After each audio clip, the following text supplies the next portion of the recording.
بسم اللہ الرحمن الرحیم۔ جی دوستو، آج کا ہمارا موضوع ہے امامت کی شرائط۔ امامت کی کتنی شرطیں ہیں؟ سب سے پہلے یہ بات ذہن نشین فرما لیجئے کہ اللہ تبارک و تعالیٰ نے جو احکامات نازل فرمائے ہیں وہ ہر مسلمان کے لیے یکساں ہیں۔ ہاں، ایک بات ہے کہ اللہ تبارک و تعالیٰ نے کسی کو عہدہ دیا ہے تو اس کے حساب سے احکام اس پر لاگو ہوتے ہیں، اور اس کے علاوہ اور کچھ مسائل ایسے ہیں جیسے غلام اور لونڈی کے احکام، آزاد کے احکام، اور اسی طرح مرد عورتوں کے احکام جو ہیں اس میں تھوڑا فرق ہے۔ اور اسی طرح جو ہے امام اور مقتدی کے احکام بھی جدا گانا ہے، لیکن کچھ ایسے احکام ہیں جو ملتے جلتے ہیں۔ تو امام کے لیے 6 شرطیں ہیں، 6 باتوں کا ہونا ضروری ہے۔ امام کون بن سکتا ہے؟ جس کے اندر یہ 6 باتیں پائی جائیں وہ امام بن سکتا ہے۔ سب سے پہلے یہ ہے کہ امام سے مراد نماز والا امام ہے۔ امامت صغرا کی بات ہو رہی ہے، یعنی چھوٹی امامت جو ہے اس کو امامت صغرا کہا جاتا ہے۔ نماز پڑھانے والا جو امام ہوتا ہے تو اس کے لیے ضروری ہے کہ وہ مسلمان ہو، غیر مسلم امام نہیں بن سکتا۔ دوسری شرط یہ ہے کہ وہ بالغ ہو اور وہ امامت کرا سکتا ہے۔ بعض اوقات ایسا ہوتا ہے کہ بالغ ہوتے ہیں لیکن ان کی داڑھی نہیں ہوتی، کٹاتے بھی نہیں اور داڑھی اگتی ہی نہیں ان کی، تو ایسے امام کے پیچھے نماز پڑھنا جائز ہے، وہ امامت کرا سکتا ہے۔ ہاں، جو داڑھی کٹواتا ہے، منڈواتا ہے، ایک مٹھی سے گھٹاتا ہے، کم کرتا ہے، تو اس کے پیچھے نماز نہیں ہوتی، مکروہ تحریمی، واجب العیادہ ہوتی ہے۔ تو بہرحال بالغ جو مرد ہے اس کے پیچھے نماز ہو جاتی ہے اگر اس کی داڑھی شروع سے آئی ہی نہیں۔ اور تیسرے نمبر پہ عاقل ہو، عقل مند ہو، پاگل نہ ہو، مجنون نہ ہو، عقل والا ہو تو وہ امامت کرا سکتا ہے۔ یہ نہ ہو کہ وہ مسلمان بھی ہے، بالغ بھی ہے لیکن پاگل ہے، وہ امامت نہیں کرا سکتا۔ عقل مند امامت کرا سکتا ہے۔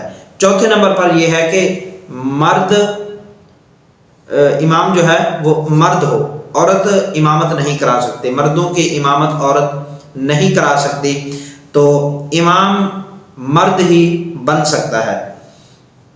5ویں نمبر پہ وہ قاری ہو، قرات صحیح طریقے سے کر سکتا ہو، قرآن پاک جس طرح اس کی ادائیگی ہے حروف کی، ہر حرف کو اس کے مخرج سے ادا کرنا، جس طرح اللہ تبارک و تعالیٰ نے نازل فرمایا ہے اس کو اسی طرح پڑھنا، عربی لب و لہجے میں پڑھنا، تو ہر حرف کو ممتاز کر کے پڑھنا، ایک دوسرے سے جدا کر کے واضح اور نمایاں فرق نظر آئے۔ جس طرح میں نے گزشتہ ویڈیو میں بتایا تھا کہ ہا اور ہا کا فرق ہونا چاہیے، قاف کاف کا فرق ہونا چاہیے، اسی طرح وہ قرآن پاک کو صحیح طرح سے پڑھ سکتا ہو۔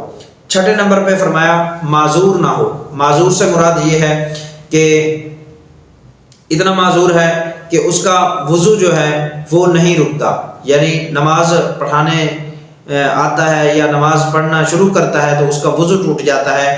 ایک نماز کا وقت کے اندر اس کو ایک نماز کا وقت بھی نہیں ملتا کہ وہ نماز پڑھ سکے، اس کا قطرہ آتا ہے یا اس کا خون بہتا ہے یا کوئی زخم وغیرہ ایسا ہے کہ اس کا وضو بار بار ٹوٹ جاتا ہے، تو یہ شرعی معذور ہے، ایسا شخص امامت نہیں کروا سکتا۔